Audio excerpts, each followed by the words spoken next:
Hi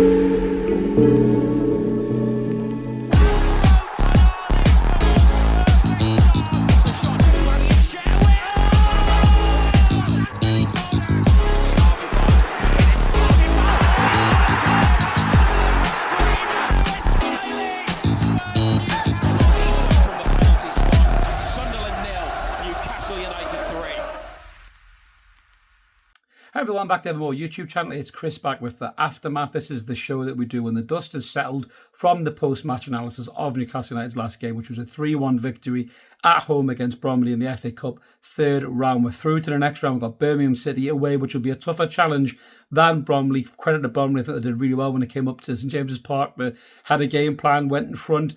Newcastle had to react, and they reacted well in terms of winning the game. But the first half was quite concerning for many reasons. Now, in the post-match analysis, you're always a little bit passionate, a little bit, instant in terms of your reaction, and maybe a little bit harsh on some of the players and some of the people who are lobbying support for these players, because we won the game. But listen, I'm still disappointed in some of the performances. When you are, beneath the first team, and as a professional footballer, your goal is surely to be in the first team. You may be a squad player, but you want to show the manager that you're capable of playing in that first team.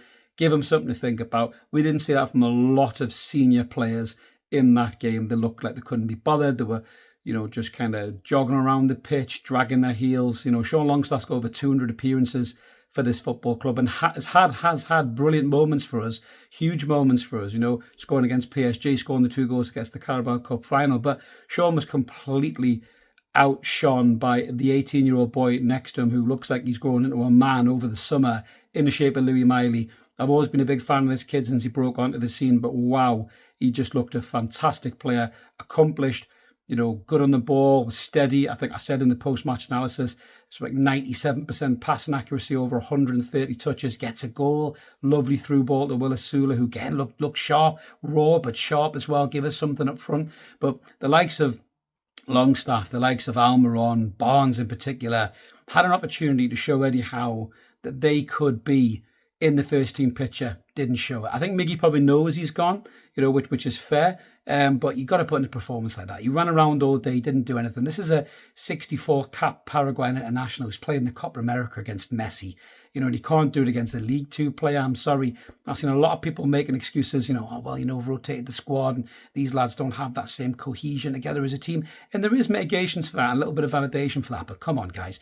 Don't give these lads an excuse. They're professional footballers and they should have put in a better performance than that. If we hadn't had the Christmas that we had, and this was the 8th win on the spin, there would have been more questions asked about those players. But for me, very disappointing. And it kind of showed under the first team there's not a great deal of quality there. And that concerns me because that breeds complacency in the first team. If you don't think there's a lad snapping at your heels to take your place, do you really turn up and put in the performances that you should do to keep your place in the team? I'm not so sure. That is a concern. I think it needs to be addressed by Mitchell and Howe massively. I'd like to see young, hungry players like Tyler Dibling coming through to put pressure on Jacob Murphy on that right-hand side, because Miggy Almiron is not going to do that because he's not good enough. Harvey Barnes, that looks like a weird asylum by the day. Plays in Anthony Gordon's position and is nowhere near as effective as Anthony Gordon. It took Anthony Gordon coming on really to change that game and give that pace. Look how much he worked. Look how hard he worked when he come on running against League Top opposition. It might as well have been Manchester United or Arsenal the way that Anthony Gordon was running around, and Bruno too.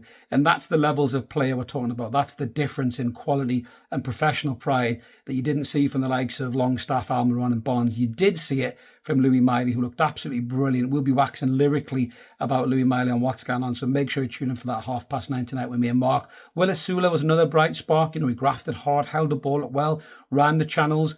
It does look raw. His touch is a little bit questionable. The through ball, Louis Miley hit him. If that's Wilson or Isak, it's a goal. So he just kind of couldn't get it out from under his feet. I thought he got a little bit of a foul in that moment as well, but he took his goal sensationally well, and that'll give him so much confidence going forward. And maybe that'll save us a few quid in the transfer market. There's talk about Wilson coming back, but then again, there's always talk about Wilson coming back till the next setback, and I think Wilson needs to be let go. There's talk about do the club have an option to extend his contract? I think they would be mad to do that. But it does show in some instances, I think, that we need to invest in some quality in the kind of level below the first team.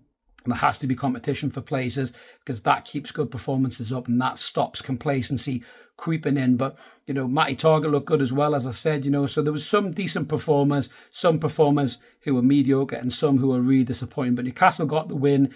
We're away to Birmingham in the next round. That's a tie we can win, but make no mistake about it, the quality will go up a level because they're in a higher league and Newcastle can't turn up with reserve team players or second string players putting in half-hearted performances like Sean Miggy and Harvey Barnes did in that game. They need to show up and really go for it. But in the shape of Louis Mile, I think we've got a genuine player there who can come in and fill in for the power 3 midfield when anyone's injured or suspended. Let's face it, they love a yellow card, so they do like to get suspended as well. So really excited by what Louis Mile can bring to the squad. Hope he can stay fit going forward, but I think it could spell the end for Sean Longstaff in the Newcastle United squad. But let us know in the comments below what you guys thought about the game. You know, I maybe was a little bit harsh in post-match, but I don't regret anything I said. I think it shows the levels of the players under the first team needs to be improved because those guys ain't good enough if anyone gets injured or suspended. But really excited about Louis Mile. We'll talk about him at length and what's going on tonight. Tune in, guys. Like and subscribe. Have a belter. See you later.